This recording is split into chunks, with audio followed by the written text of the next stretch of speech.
एक रात जब मैं नशे में धुत होके छोड़ जाने वाले की बेवफाई पर रो रहा था, तब मुझे एक लड़की का मैसेज आया।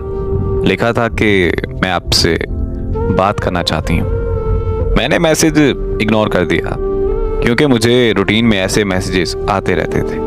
मेरा सोशल मीडिया अकाउंट हकीकत में मबनी दर्द पर लिखी दास्तानों से भरा हुआ था, जिसकी वजह से बहुत सारे लोगों के दिलों में मेरे लिए हमदर्दी थी और वो लोग मुझे मैसेजेस करते रहते थे। पर मुझे हमदर्दी से नफरत होने की वजह से मैंने कभी किसी को रिप्लाई नहीं किया था। उस लड़की के मैसेजेस बार बार आने लगे तो मैंने मोबाइल फ़ोन बंद कर दिया और सो गया। अगले दिन मैं शाम के 7 बजे जब नींद से उठा तो और अपना मोबाइल ऑन किया तो उस लड़की के कोई 200 मैसेजेस आए हुए थे। मुझे बहुत गुस्सा आया। मैंने उसे कॉल मिला दी। उसके कॉल अटेंड करते ही मैंने उसकी खूब इंसल्ट की और कॉल बंद करके उसे ब्लॉक कर दिया। थोड़ी देर में ही मुझे एक और रॉन्ग नंबर से कॉल आ गई।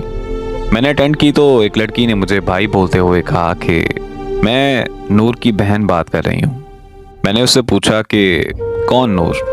वो कहने लगी कि वही नूर जिसने सोशल मीडिया पे आपकी स्टोरी पढ़कर पिछले 7 दिनों से कुछ नहीं खाया। वही नूर जो पिछले 7 दिनों से लगातार रोई जा रही है। वही नूर जो पिछले 7 दिनों से सोई नहीं। वही नूर जिसकी कुछ देर पहले आपने इंसल्ट की है।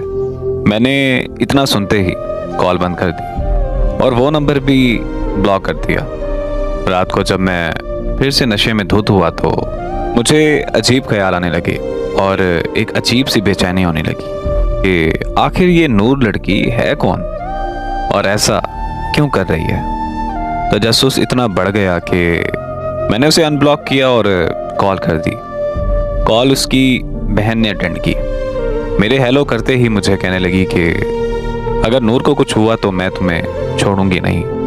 मैंने भी उससे गुस्से में बात करते हुए पूछा कि आखिर मैंने ऐसा क्या किया है जो तुम मुझसे ऐसे बात कर रही हो। तो वो रोते हुए कहने लगी कि नूर को पता नहीं क्या हो गया है, उसे बिल्कुल होश नहीं आ रहा। हम सब उसे अस्पताल लेकर आए हुए हैं। मैंने जब अस्पताल का एड्रेस पूछा तो अस्पताल मेरे घर से 6 घंटे की ड्राइव पर था। मैंने एक दोस्त को कॉल की कि हमें इस्लामाबाद जाना है। मेरा दोस्त आ गया और हम रात के 2 बजे इस्लामाबाद के लिए निकल पड़े। हम सुबह के 8 बजे इस्लामाबाद के अस्पताल पहुंच गए। वहां पहुंचते ही मेरी मुलाकात नूर की बहन से हुई। उसने बताया कि नूर को 104 पर बुखार है और उसे अभी तक होश नहीं आ रहा। फिर उसकी बहन ने जो मुझे नूर के बारे में बताया वो सुनकर तो मैं अपने होशो हवास खो बैठा था। आखिर ऐसा कैसे मुमकिन हो सकता है। नूर की बहन ने मुझे बताया कि हमारे वालिदैन एक रोड एक्सीडेंट में मारे गए थे। नूर को उनकी मौत का सदमा बहुत गहरा लगा। एक दिन मैं नूर को खाना देने के लिए उसके कमरे में गई और अचानक से नूर मुझ पर चीखने लगी। वो कहने लगी कि यहाँ से चली जाओ और मुझे मारना शुरू कर दिया। मैं और मेरे मामू नूर को अस्पताल ले गए। वहाँ जाकर पता चला कि नूर एक दिमागी मर्ज में मुब्तला है। ये एक ऐसा मर्ज है जिससे इंसानी सोच, एहसासात और मुतासिर होते हैं। पर हमें लगा कि बस ये माँ बाप की मौत का सदमा है और कुछ ही दिनों में नूर बिल्कुल ठीक हो जाएगी। तो हम नूर को घर वापस ले आए, लेकिन नूर की हालत दिन ब दिन बिगड़ने लगी। उसकी हालत इतनी ख़राब हो गई कि नूर खुदकुशी करने की कोशिशें करने लगी। हम नूर को फ़ौरन माहिर नफ्सियात के पास ले गए। उन्होंने बताया कि दीगर अमराज की तरह इस मर्ज़ का इलाज भी अद्वियात और थेरेपी से किया जा सकता है, पर बिना इलाज के नूर की हालत दिन ब दिन ख़राब होती जाएगी।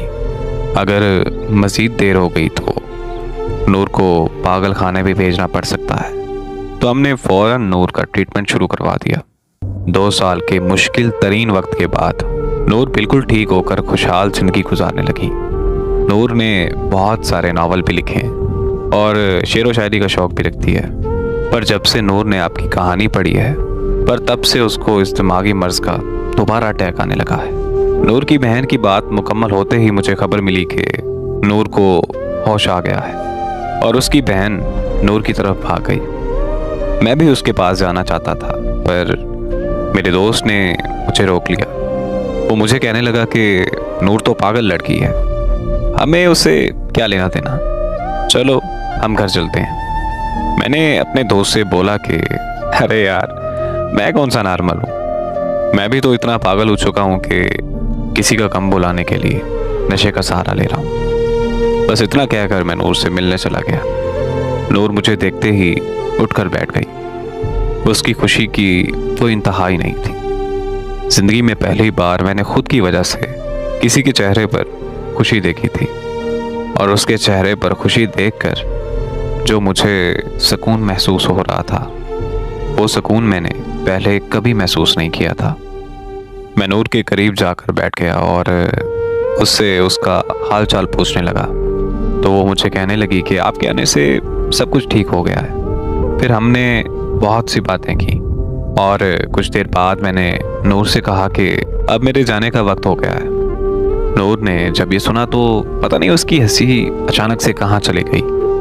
उसके हाथ पांव कांपने लगे और आंखें नम हो गईं। मैंने नूर की हालत देखते हुए अपने दोस्त को कॉल की और उसे कहा कि तुम चले जाओ, मैं बाद में आ जाऊँगा। इतना सुनते ही नूर के चेहरे पर मुस्कुराहट फिर से वापस आ गई। मैं और नूर 2 दिन तक अस्पताल में रहे। वो 2 दिन मेरी ज़िंदगी के सबसे खूबसूरत दिन थे। हमने एक साथ जीने मरने की कस्में भी खाई थी। 2 दिन बाद नूर को अस्पताल से छुट्टी मिल गई और हम दोनों अपने अपने घर चले गए। फिर हमारी फ़ोन पर दिन रात बातें होने लगी और ऐसे ही 1 साल गुजर गया। वो ज़हनी तौर पर बिल्कुल ठीक हो चुकी थी और मैं भी नशा मुकम्मल तौर पर छोड़ चुका था। यहाँ तक कि हमारी शादी के लिए हमारी फैमिलीज़ भी रज़ामंद हो चुकी थी। ज़िंदगी में सब अच्छा चल रहा था कि अचानक एक खबर ने मेरी दुनिया हिला कर रख दी। मुझे पता चला कि नूर की बहन की मौत हो गई। ये खबर मिलते ही मैं नूर के घर पहुंच गया। वहां पहुंचकर पता चला कि नूर की बहन ने प्यार में धोखा खाने के बाद खुदकुशी कर ली और नूर को फिर से वही दिमागी मर्ज का अटैक आया। नूर को अस्पताल में फिर से एडमिट कर दिया गया। वहाँ नूर के दिमाग की शरीयान फटने से नूर को ब्रेन हेमरेज हो गया और 6 दिन बाद नूर की भी मौत हो गई।